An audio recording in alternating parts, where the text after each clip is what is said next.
Bueno, el domingo pasado, mi amada esposa estuvo compartiendo sobre que nosotros somos la iglesia, el cuerpo de Cristo. ¿Sí recuerdan? Y a mí me encanta entenderlo y saberlo porque nosotros encontramos en la Biblia que muchas veces dicen que listo, nosotros somos el cuerpo de Cristo, la iglesia es el cuerpo de Cristo, la iglesia es la esposa de Cristo. ¿Quién sabía eso? Imagínense, la esposa de Cristo. Y Cristo ama a la iglesia y se entregó por ella. Y un tipcito aquí rápido. Yo les digo a los caballeros que están en el grupo de hombría, yo les digo, ojo con lo que van a hacer con sus esposas. Y ellos me preguntan, ¿por qué? Pregúnteme por qué. Porque es que encontramos que en la Biblia dice de que tú eres hija de Dios, ¿cierto? Tú eres hija de Dios. Entonces, si tú eres la hija de Dios y en algún momento vas a tener un novio y posteriormente un esposo, ¿quién es el suegro? Ahí. Entonces ahí sí todos tiemblan. Entonces quiero decirle que tenemos un suegro en el cual es muy celoso de sus hijas. Entonces nosotros como esposos tenemos que cuidar eso como vaso frágil. Eso solamente para darles un poquito de contexto con respecto a eso. Pero también nosotros entendemos de que para poder llegar a ser iglesia hay algunas instrucciones que la Biblia y la palabra de Dios nos dice al respecto de eso. Entonces yo quiero que empecemos nuestro estudio y quiero que me acompañen en Primera de Pedro 2, del 9 al 10. Primera de Pedro. Primera de Pedro viene antes de Segunda de Pedro, para que se ubiquen ahí en la Biblia. Primera de Pedro 2, 9, y dice de la siguiente manera: Mas vosotros sois linaje escogido, real sacerdocio, nación santa, pueblo adquirido por Dios, para que anunciareis las virtudes de aquel que os llamó de las tinieblas a la luz admirable. Cuando leemos la Biblia, y esto ya es un dato más para quien podamos entender y conozcamos un poquito la Biblia, en la Biblia hay diferentes tipos de escrituras y hay diferentes herramientas en las cuales uno puede utilizar para entenderlo. Una de esas se llama la estructura de extremo a extremo. ¿No la sabían? ¿No la conocían? Bueno, voy ahí. Cuando nosotros hablamos en nuestro lenguaje español, nosotros generalmente empezamos una conversación o decimos de extremo a extremo. Por ejemplo, como para que sea más fácil de entender. Yo vivo en Valledupar hace 2 años. Y estando yo en Valledupar, yo he conocido a muchas personas. Entonces, ¿cómo funciona esto cuando nosotros miramos alguna estructura, algunos versículos? De que yo vivía en Cartagena y de que yo me mudé a Valledupar. Y en medio de eso suceden muchas cosas. En este versículo es algo así y se lo voy a explicar de la siguiente manera. Aquí él dice que nosotros somos real sacerdocio, ¿verdad? Entonces, aquí empieza el primer extremo es que dice que nosotros somos linaje escogido. Y el segundo es que somos real sacerdocio. Y todo lo que viene después está dentro o inmerso dentro de esos dos conceptos que allí están. Esto es una clase de teología rápida. ¿Verdad? ¿Qué quiere decir eso? Que si yo soy linaje escogido, yo por ende, yo soy nación santa, pueblo adquirido, y por ser eso yo anuncio las virtudes y los privilegios de que el Señor me sacó de las tinieblas. Y miren que al final del versículo, Eric, devuélvete un poquito y para que lo entendamos así, miren que él va de extremo a extremo, de las tinieblas a la luz. Después les explicaré un poquito más al respecto cómo lo podemos estudiar así. Pero cuando nosotros leemos esto, y de verdad es muy bonito entenderlo, ¿qué es eso de linaje escogido? Cuando yo por primera vez hace muchos años yo entendí el linaje escogido, yo me imaginaba a mi esposa como en una tienda de telas, buscando una tela que era como un lino. Entonces yo decía, es que cuando salen de compras escogen como un lino, algo así.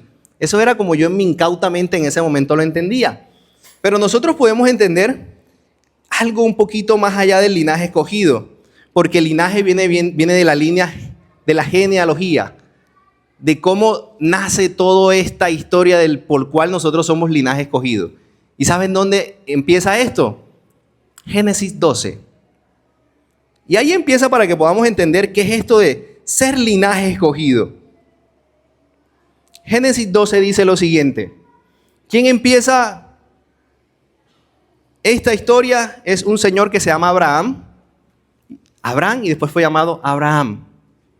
Entonces dice, pero Jehová había dicho a Abraham. Aquí era antes de que el Señor le cambiara el nombre. Y dice, vete de tu tierra y tu parentela y de tu casa y de la casa de tu padre y a la tierra que te mostraré y haré de ti una nación grande y te bendeciré y engrandeceré tu nombre y serás bendición. Hasta ahí. Les hago una pregunta. A nosotros, hasta ese momento de la Biblia, ¿estamos inmersos en esa bendición? Se las leeré nuevamente. Dice, pero Jehová había dicho a Abraham, vete de tu parentela, vete de tu tierra y tu parentela y de la casa de tu padre a la tierra que te mostraré y haré de ti una nación grande y te bendeciré y engrandeceré tu nombre y serás bendecido. Nosotros tenemos que entender de que dentro de la bendición del Señor hay dos pueblos. El pueblo de Israel y ¿quién más? Y el resto. ¿Y cómo se llama el resto? Los gentiles. Y ¿saben por qué? ¿De dónde viene la palabra gentil? Yo se los he explicado varias veces. Y nosotros lo entendemos mucho más fácil así. Gentiles viene como decir del gentío.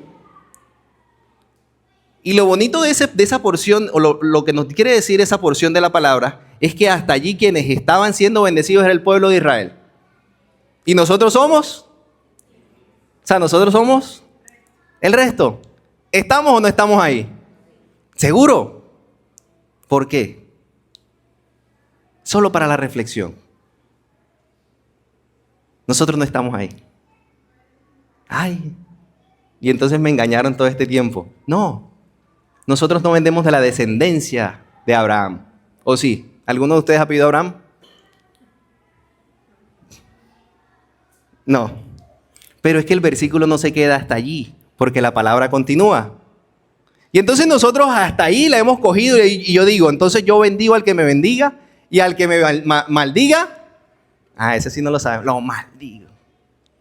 Y continúa diciendo, y serán benditas en ti. Allí entro yo en la bendición, casi que en la cola. ¿Qué quiere decir esta parte de la Biblia y por qué algo entre? Aquí empieza el linaje escogido del Señor. De aquí es donde el Señor empieza esa nueva historia en nosotros. Porque ahí empieza en empieza en Abraham, esa historia que el Señor quiere escribir con nosotros. Y de Abraham tuvo varios hijos. El primero fue Ismael. Pero Ismael no es el hijo de la bendición, sino, se la pongo fácil, es uno de mis 3 hijos. Isaac. Y allí fue el hijo el que hizo reír a Dios. A mí nunca se me olvida eso. Porque Isaac me lo recuerda cada rato. Y después de Isaac, ¿quién vino? Vino un par. Esaú y Jacob. Y después de Jacob, los 12 patriarcas, las 12 tribus del pueblo de Israel. Y allí estaba un señor que se llamaba José. José, ¿se acuerdan de la historia de José, el soñador, el que fue vendido? Y solo haciéndole un pequeño recorderis muy rápido de todo el Génesis. José fue vendido como esclavo, pero llegó a ser el segundo hombre más importante de Egipto, el embajador. Después, obviamente, de la cabeza que había en ese momento en Egipto. Y José hizo tan próspero en ese momento al pueblo de Egipto de que el faraón le permitió que su familia llegara un ratico a su hogar, a esa tierra de Egipto. Y él le dijo, pues trae tu familia. Y la familia se multiplicó y estuvo ahí un ratico. Adivinen cuánto fue el ratico que duró el pueblo de Israel allí en Egipto. ¿1 año? ¿2 años? ¿Quién da más? ¿3 años? ¿Cuánto? 400, dame un poquito más. 430 años. Y a mí me encanta, y aquí voy a lo que mi mamá me enseñaba. Mi mamá me decía, mamá tiene una frase muy particular, y mamá decía, el muerto después de un tiempo huele o hiede. Entonces imagínense el pueblo de Egipto que recibió a José con su familia, que supongo, y la Biblia lo dice, pero no lo distingo ahorita, no era tan numerosa, y de un momento a otro se multiplicaron. Y entonces cuando uno volteaba, uno vería era israelitas, israelitas, israelitas, israelitas. Y la Biblia dice que iba pasando los años y a la gente y a los líderes se les olvidó quién era José. A ellos se les había olvidado eso. Ya todo lo que habían hecho ya se les olvidó. Y entonces ya lo que veían era un pocotón de gente que no hacía parte de su pueblo. Y adivinen qué hicieron con esos israelitas. Los volvieron esclavos. Y hay dos formas de tener esclavos. La una es comprándolas y la otra es cazándolas. No, mentira, cazándolas no. La una es comprándolas y la otra es teniéndolos ahí. Cuando el esclavo tiene hijos, esos hijos son tus esclavos. Y entonces ellos se volvieron esclavos del pueblo de Egipto. Bueno, pastor, ¿y por qué da tanta vuelta? Ya les voy a explicar, no se me pierdan. ¿Saben qué es lo más triste de esta historia? De que ellos eran esclavos y no lo sabían. Porque ellos nacieron siendo esclavos, habían pasado 400 años y ya la historia había pasado y habían nacido siendo esclavos. Y a los esclavos en ese momento los ponían a hacer ladrillos, porque ellos estaban construyendo. Y era lo que ellos sabían hacer. Entonces ellos nacieron y crecieron siendo esclavos y eran esclavos de los egipcios. Entonces hacían ladrillos.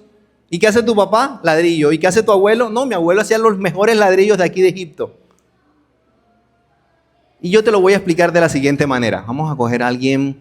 Don Jesús. Ven acá, don Jesús. David, pues. Pueden decir, ahí vino Jesús. No, Jesús está con nosotros siempre. Pero Jesús, David, nada. Ven y les voy a explicar lo siguiente.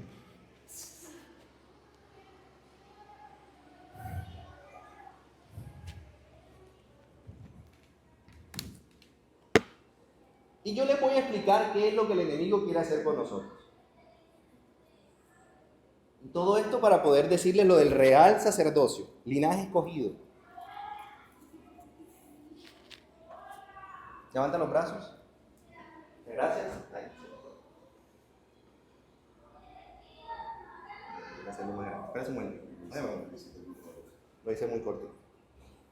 Y esto es de Magali, no lo podemos dañar porque después Magali me regaña. Ahora sí. Levante los brazos.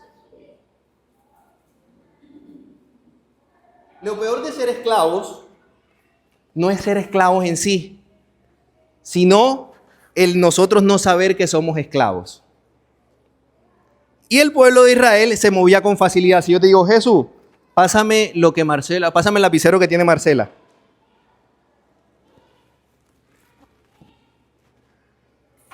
Ahí está bien. Y pásame mi mochila. Ok, y pásame el bolsito rojo que está allá. ¿Te sientes esclavo? No, tú te mueves con libertad, ¿cierto? Pero si yo te digo, Jesús, pásame el otro micrófono. No te vas a caer. Pásame el otro micrófono. Pásame el otro micrófono. Soy un esclavo. Ay, ahora sí te diste cuenta que eras un esclavo. Muchas gracias, don Jesús. Él me encanta porque él es buen actor. Un aplauso para Jesús. Él se mete en el papel y dice, soy un esclavo. Y vaina no me lo dijo en el idioma de Israel. ¿Sabes? El pueblo de Israel era esclavo. Y esa bendición y esa promesa que en algún momento el Señor le dio a Abraham, adivinen qué, ya se les había olvidado.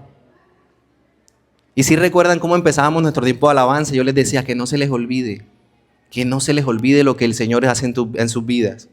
Porque la principal estrategia del enemigo es confundir, es engañar. Y cuando tú eres preso del pecado, el enemigo te deja moverte cerquita. Y dice, bueno, puedo ir aquí, puedo ir allá. ¿A qué llamo ser esclavo del pecado? Porque a veces creemos que el pecado es matar. Por supuesto que eso es pecado. Pero ¿qué tal si yo les digo que a veces el pecado puede ser la ira? En el caso de los hombres, la pornografía. ¿Y saben qué hace el mundo? Cuando tú dices pornografía, todo el mundo se... ¡Ay, Dios mío, pornografía! Ahora no le llaman pornografía. Ahora le llaman... Ay, ¿cómo es que se llama lo que hacen las chicas? No. Ay, se me olvidó el nombre. Ajá. OnlyFans. Bueno, ya no se llama pornografía, ahora se llama OnlyFans. Entonces ya no se llama pecado. ¿Y saben cómo entonces yo le llamo a un engaño? Le pongo un nombre francés y le pongo desliz. ¿Saben que de ahí viene la palabra desliz? Y entonces digo, no, eso fue un desliz. Y saben que nos pasa igualito como le pasaba al pueblo de Israel. Ellos eran esclavos y hacían ladrillos. ¿Y por qué hacían ladrillos? Porque sus papás hacían ladrillos. Porque sus abuelos hacían ladrillos. Porque sus tatarabuelos hacían ladrillos. Y entonces yo le pregunto, bueno, pero algo cultural en esta región. ¿Por qué se emborrachan? ¿Por qué se embriagan? Miren, yo hago esta pregunta en todos los contextos, inclusive con amigos muy cercanos. Yo les digo lo siguiente. No hay un trago de licor que sepa rico. A menos de que le metas azúcar, cóctel y no sé qué vaina. Y con todo eso, cuando te lo tomas, se pasa el efecto del azúcar y viene el licor y nos arruga la cara. Entonces yo te sirvo un trago de whisky y te digo, te lo doy pero no arrugues la cara. Tú te lo tomas así que... La cerveza es amarga, viene de la cebada. La ponen también, pero le echan buen azúcar y por eso no es amarga. ¿Pero por qué lo hacemos? ¿O por qué lo hacíamos? Porque es que lo hacía mi papá. ¿Y porque es que lo hacía mi abuelo? Y a mí no se me olvida, yo a los 12 años en la casa de mi abuelita nos reunía y nos compraba una botellita de vino cariñoso. Teníamos como 14, creo que era un poquito más grande. Y entonces a los grandes, cerveza, licor, whisky, y a los chiquiticos una botellita de vino cariñoso. Y todos en la ingenuidad de un niño bueno, en ese momento los niños de 15 éramos ingenuos. La ingenuidad de un niño de 15 años con nuestra botellita de cariñoso, brindando con mis otros primitos que tenían inclusive menos edad que yo. ¿Por qué lo hacíamos? Y saben, cuando el Señor envió las plagas a Egipto, el faraón al principio, cuando por primera vez fue Moisés a decirle, yo necesito que tú liberes a mi pueblo, la Biblia dice, y lee, eso está en Éxodo, le dice, ¿y tú vienes de parte de quién? Le dije, yo vengo de parte de Jehová. Yo ese Señor no lo conozco. Ah, ¿no lo conoces? Bueno, me voy. Y se fue. Y empezaron a llegar las plagas. Y la Biblia relata que después de unas cuantas plagas, que llegó Moisés otra vez, vengo de parte de Jehová, no lo conocí. Ah, Jehová, sí, claro. Claro, cuando ya habían pasado cualquier cantidad de cosas. Yo lo conozco. Pero ven acá, ¿por qué te los quieres llevar? No, es que nosotros nos los tenemos que llevar para hacerle sacrificios a Dios. ¿Pero para qué? Hazlos aquí. Yo te presto un lotecito que tengo ahí. ¿Y saben qué quiere hacer el enemigo? El enemigo también quiere hacer eso. Que tú te muevas un poquito con libertad. Y te vas a soltar un poquito. Para que no te sientas tan mal por lo que estás haciendo. Y eso es el pecado. ¿Y saben cuál es la paga del pecado? La muerte. Porque cada vez que queremos ir más lejos, el enemigo más nos... Y el plan del enemigo, que en ese momento se llamaba Egipto, era que la gente viviera tranquilos allí sin saber que eran esclavos.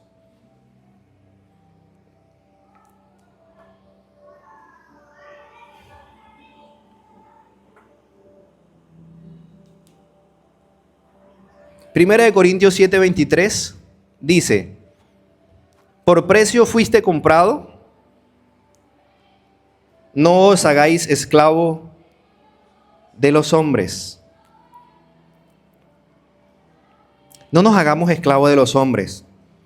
¿Y saben dónde yo les puedo demostrar de que inclusive el pueblo de Israel después de muchos años nunca se sintió esclavo? Juan 8:32 al 34. Ay. Y dice, esta se la saben. Y conoceréis la verdad y la verdad os hará libres. Y le respondieron los fariseos. Esto es lo que dicen los fariseos. Le respondieron, linaje de Abraham somos y jamás hemos sido esclavos de nadie. ¿Cómo dices tú que seremos libres? Entonces tú le dices, oye, pero yo veo que tú estás como excediéndote mucho con Con la cervecita. Te puede volver alcohólico. ¿Alcohólico yo? No, esos son tragos sociales. Ah, bueno. Para la calor. Oye, pero yo veo que tú eres como muy romántico con las otras mujeres. No, es que yo soy irresistible. Ah, ok. Y a las mujeres, bueno, ¿y por qué te vistes con esas prendas tan...? No, porque esa es la moda. O para la calor también. Nunca nos sentimos esclavos. Nunca sentimos de que eso hace parte de nuestra vida. Inclusive, las personas que más conocían de la Biblia en ese momento, cuando Jesús estuvo aquí con nosotros, eran los fariseos. Y yo les voy a preguntar y les voy a leer simplemente unos cuantos y ustedes me dirán. El pueblo de Israel primero estuvo... antes de los romanos fueron los griegos. Antes de los griegos los medo-persas. Antes medo-persas los babilónicos. Antes de los babilónicos estuvo Egipto. Todos esos pueblos siempre estuvieron gobernando a Israel. ¿Fueron o no fueron esclavos? Por supuesto que fueron esclavos.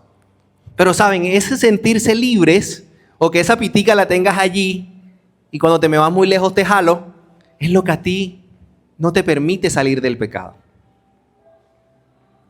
Para tú poder llegar a ser iglesia, por ahí empezamos, nosotros tenemos que entender que somos real sacerdocio, pueblo escogido.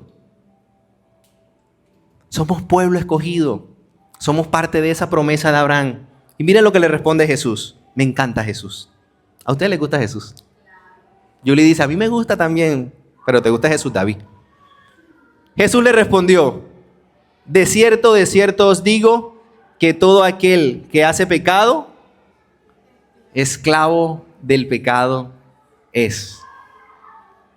Pastor, es que las mentiritas que yo digo son piadosas. Yo las digo es para que la gente no se sienta mal. Entonces, si yo soy médico y me preguntan, ¿tú estás sano? Le digo, tú estás sano. Y ajá, y el diagnóstico de cáncer. No, yo eso no se lo digo para que no se sienta mal. Oiga, doctor, ¿y eso que me estás...? No, esas verruguitas son normales. Imagínense un médico que diga eso.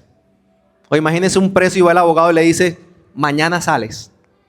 Y el man recoge sus cosas y al día siguiente y vuelve el abogado y le dice, mañana. ¿Saben de qué nos volvemos? Nos volvemos esclavos del pecado. Y el pecado es como una bolita de nieve. Y va. Y va. Y una mentirita lleva a la otra. Y la otra a la otra. Y la otra a la otra. Y cuando queremos ver, es inmenso. Una vez cuando yo era niño, esto está grabado, Jürgen. No, esto bórralo, esto no lo puede quedar ahí. Una vez cuando yo era niño, me da hasta vergüenza contar estas cosas, pero bueno, todos tuvimos un pasado. Cuando yo era niño, vivía en un conjunto residencial. Y en el conjunto residencial, vaya tú a saber, el administrador salió y se le olvidó ponerle seguro a la administración. Y nosotros jugábamos a las escondidas. Algún niño necio, porque de verdad que eso existe, yo sé que sus hijos no son así, pero algún niño necio se fue a esconder a la administración y se dio cuenta que la puerta de la administración estaba abierta. Y abrió. Cuando abrió le dijo, nos podemos esconder aquí, imagínense, 30 pelados. Y entramos a la administración. Y cuando abrimos la puerta de la administración, uno de niño, yo no sé quién dijo, ¡ay! Aquí hay una máquina de escribir, en mi casa no hay. Y cogió la máquina de escribir. Y vieran tú un pedacito de gente de 10 años con un maquinón, los que son de aquella época saben. Yo sé que yo creo que no va a entender esto, ni Jesús, ni Marcos, no van a entender. Pero iba con su máquina de escribir. Y el que venía atrás dijo, ¿y tú por qué te llevas eso? No, porque estaba ahí adentro y como no tengo. Y así fuimos entrando uno por uno. Y el otro decía, ¡ay, yo no tengo un liquid paper! ¡Ay, yo no! Nos hemos vaciado la administración. 30 pelados. Toditico.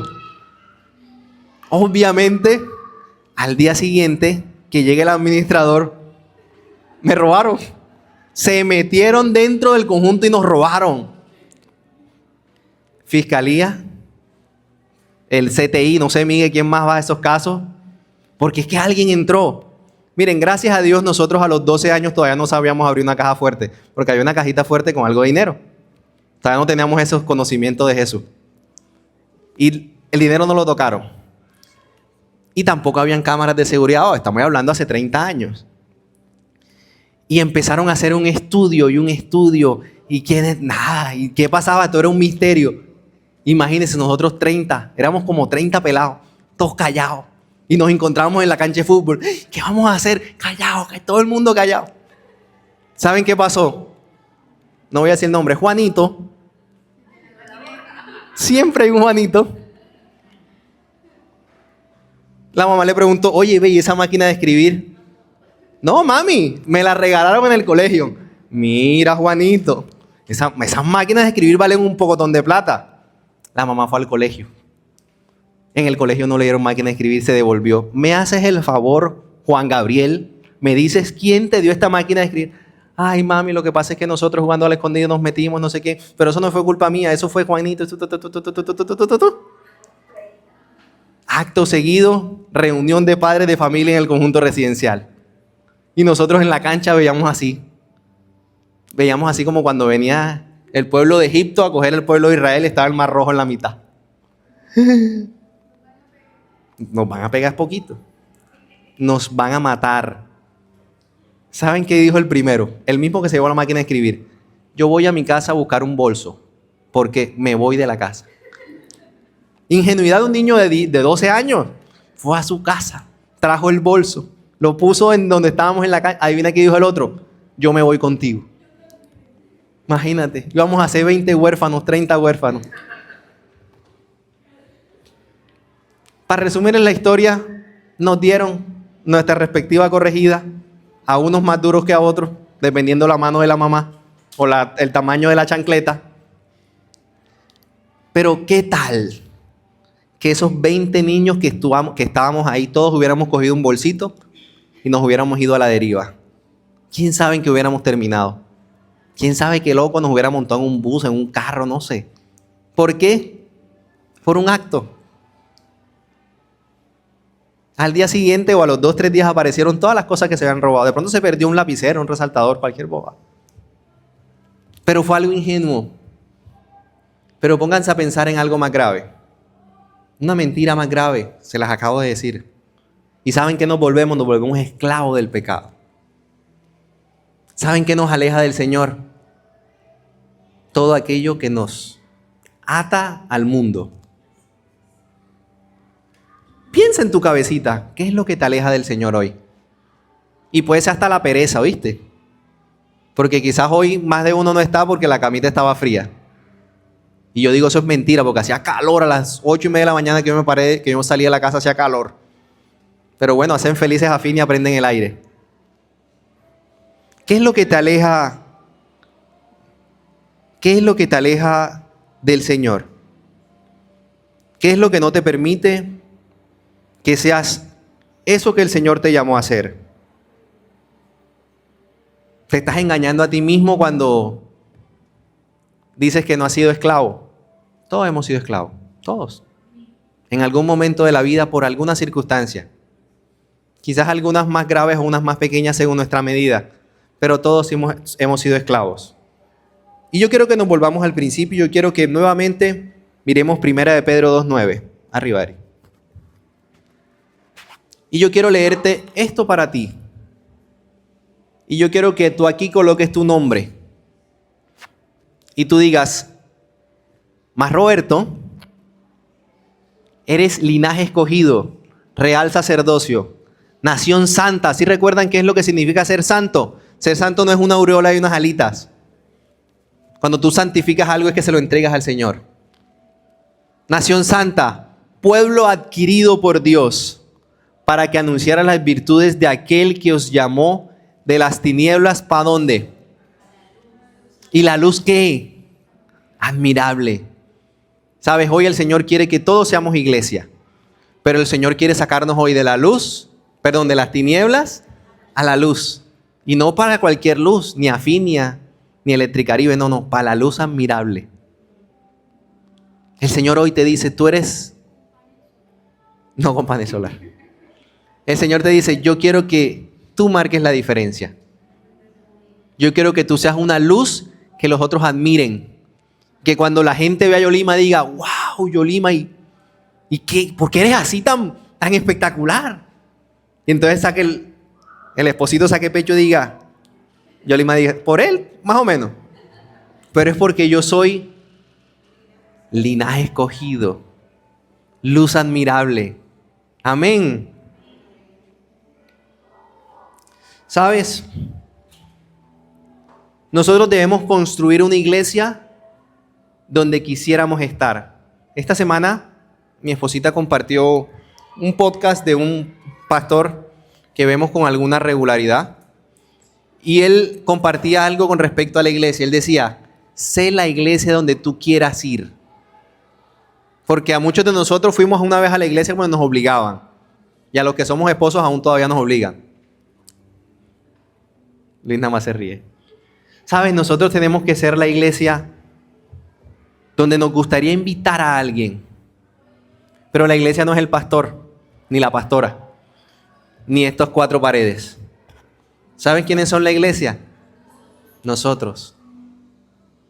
Ese linaje escogido, esa luz admirable. Queremos ser una iglesia que da vida. Por eso les enseñaba acerca de esto. Porque muchas veces nosotros necesitamos vida en nuestra vida, vale la redundancia.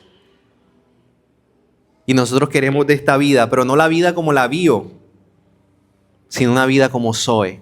Necesitamos el Zoe de Dios en nuestra vida.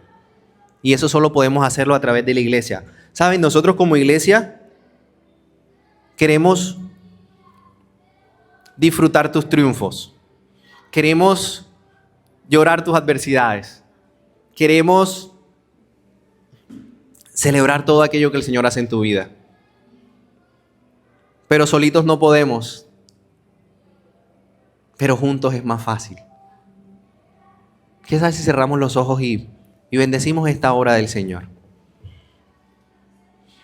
Padre, yo hoy quiero darte gracias, Señor, por lo que tú has enseñado en mi vida. Gracias, Señor, por recordarme que yo soy ese linaje escogido por ti, Señor. Esa promesa que tú diste de hace muchos años, desde allá, desde el Génesis 12, Señor, hasta hoy. Gracias, Señor, porque tú hoy me has recordado que quizás yo puedo ser esclavo del pecado. Y sabes, yo hoy quiero cortar esas cadenas. Yo hoy quiero callar a ese enemigo que me dice que no estoy haciendo eso mal, que eso lo hace todo el mundo, que eso es normal. Porque yo hoy quiero ser esa luz admirable, Señor. Esa luz admirable para reflejarte a ti, para reflejar de tu amor, para reflejar de tu gracia, para reflejar de tu vida. Gracias, Señor, por cada personita que está aquí, Señor, presente, inclusive los que hoy no pudieron venir. Bendecimos sus vidas, Señor. Bendecimos sus proyectos, Señor. Bendecimos sus dificultades, Padre. Que en medio de esas dificultades estemos allí como iglesia para acompañarlos, para ayudarles a salir adelante. Pero no solamente queremos estar en las dificultades, Señor, sino también en los triunfos, para glorificar tu nombre, para poder demostrarle al mundo de que podemos hacer las cosas bien, podemos hacer las cosas como tú nos has dictado a hacerlas.